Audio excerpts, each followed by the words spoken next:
السلام عليكم. المعرض الصحاري مولود جديد ان شاء الله باذن الله لمزارع عرابي ايجيبت ومزارع البولونيا. مولود جديد في محافظه الوادي الجديد، غابه بولونيا مصر، في محافظه الوادي الجديد في مفيد باريس. في مفيد باريس هيتشهر الراجل ده بقى. خدنا قطعة أرض على بحيرة باريس مباشرة، 1000 فدان ليها وجه على البحيرة مباشرة.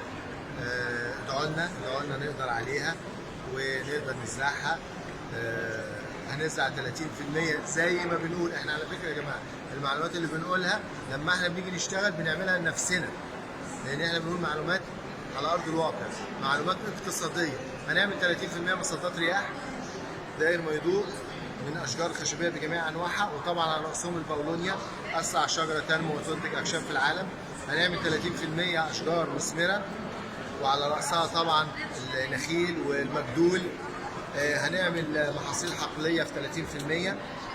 هنعمل حاجات كتير جدا. انا الفيديو ده بس عايز اقول لكم مولود جديد، ولكن هيكون نموذج رائع لمزرعه نموذجيه متكامله فيها كل حاجه. 1000 فدان في واحد باريس، تحت طبعا اشراف ورعايه مزارع عرابي ايجيبت، بالتعاون مع الجمعيه المصريه للاشجار الخشبيه وحمايه البيئه، بالتعاون مع كل الناس اللي بنتعاون معاها بقالنا سنين، بقالنا طول عمرنا.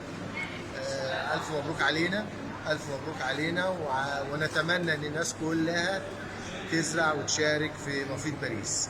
مع السلامه.